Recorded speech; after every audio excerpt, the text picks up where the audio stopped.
We can start if you guys want. All right, so I thought our team battled tonight.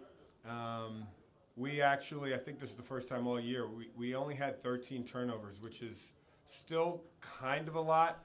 10 is a good number nationally.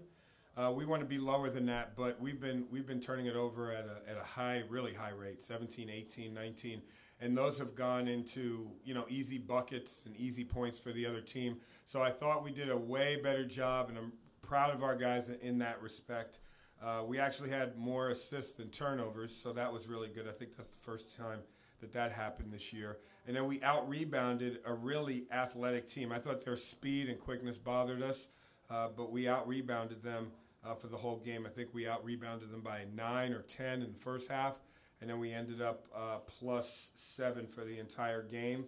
And we also held them to 41% shooting, so I thought we did a really good job there. And I thought we had times during the game where we could have maybe put the pressure on them, and we just couldn't either make a free throw or make a three, a wide open three, and that was basically the game. Questions for Coach? I know last year, Coach, you really had the motto of trust the process. Is that Yes. still true for the team? Yeah, no, it is. It is. I've talked about this a couple of times. Our process it's always a process. It's just moving really slow. The first part of it was trying to solve the turnovers, or at least trying to cut into that number, because the number's been consistently 17, 18. So we got it down to 13, and we had 9 turnovers at half, so we only had 4 in the second half. So that's a huge plus for our team. And we out-rebounded a really athletic team. Their 2 players were able to basically close us out. Devin Watson and Jalen McDaniels, those guys accounted for more than half of their points for their team, and they were able to get it done. But I thought we battled tonight. Coach, you mentioned Watson and McDaniels. What was it about those 2 guys that just made them so unstoppable? I mean, those guys have the ability to make shots and make plays with, at a high rate, playing fast with guys really close to them. It's just like Noah being on fire against Utah State at home. It happens. There are players in this league that are good enough to catch fire. Merrill from Utah State had 28 last game. He caught fire at home. I mean, it happens. And, hopefully we can match that. We tried to get it into Michael. Michael's been great for us, but he got double-teamed all night. That's why his numbers were low. It's not that he had a bad offensive output. I know he didn't shoot it very well, but he had 11 rebounds. But the reason why he only had 6 points is because they double-teamed him all night, which would mean that as the ball comes out of that trap, basically the other guys are going to be open in rotation for a shot. Obviously, San Diego State opened the game on a big run after you Yeah. guys got 3, but you guys made another run right back. What was it? How were you guys able to do that? Yeah, basically what happened in the beginning of the game, we started the game out in zone.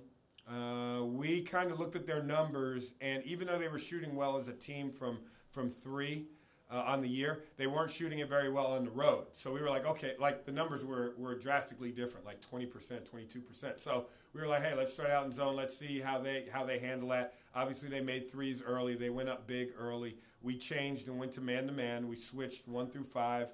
And to be honest with you, if you switch 1 through 5, it really doesn't change much because it really kind of is playing like zone, really. And we packed in the paint, but for some reason that caught them off guard.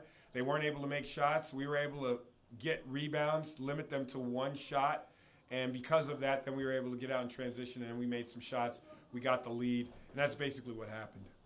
That's how the turnaround happened. And I don't know if we turned it over as much probably in that run. If you look at our games, it is obvious when runs happen either against us or for us, and it's through the turnovers. So what's next going forward? What's next going forward? Let's try and cut 13 turnovers down to 8. Let's try and keep rebounding, which we're doing a good job there. Let's try and continue to play defense, which we held them to, 41% field goal percentage. They were 36 in the first half. Obviously, they got hot because the two players they got hot in the second half. But we want to try and keep that number below 40 and keep chipping away at it. That's how you do it. Looking at the stats right now, it looks like it's the second time you guys have been over 80% in free throws. Are you happy with that? Absolutely. As a team, I think we've been shooting under 70. So we want above 70. But yeah, I'm happy with our guys that we were able to make our free throws because that's been kind of also our Achilles heel. The biggest one has been turnovers. But, I mean, you can look at other little things too, and free throws has been one of them. Coach, Mark Zuber from San Diego Union Tribune. The San Diego State team has been up and down all year. They finally won 3 in a row. You guys played reasonably well today, and they're still able to win. Are you noticing something about them? Are they a surging team in this league right now?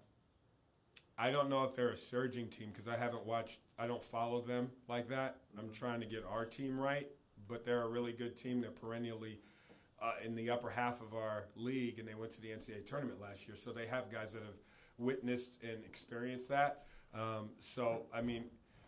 Coach Dutch is a great coach. They have a great staff. They have really good players, and they're going to continue to try and get better every single game. Anything else? Okay, thank you, Coach. All right, thanks. All right, we have student athletes Bray Ivy and Craig Lassane here. Any questions for either player? Bray, you have somewhat of a new role coming off the bench, and it seems like when you enter at the beginning of the game or at the beginning of the half, it seems like you provide a spark for the team. What can you say about that new role and how you're fitting into it? I just try to do whatever the coach asks of me. He tells me to come in and play hard, not turn it over. So that's just what I'm trying to do. And then for both of you, you guys, the whole team did pretty well on defense, except for Devin Watson and Jalen McDaniels combined for a vast majority of the points. So what was it about those two guys that made it so hard to defend? They're just good players. We're in a tough conference. They made shots tonight. Yeah, our game plan was to not allow drives. We didn't want them getting to the rim, so they got a lot of shots, and they were making their shots. So, yeah. And Craig, they started off with San Diego State with a 16-0 run. They had 4 3-pointers in a row, all at that top right wing. Why was no one popping out or guarding that? I can't really remember the threes they were hitting. We started out in zone. Like I said, our game plan was to keep them from getting to the rim. So we wanted them to shoot threes, and they made a few, and then they cooled off after that, and they didn't make very many, and that gave us a chance to go on a run. But we just need to capitalize on it. I think we're taking steps in the right direction. And for either of you, if you could add one thing to your plays, whether it be more screens, more backdoors, more anything, what would you want to see in your plays more to help you out on offense?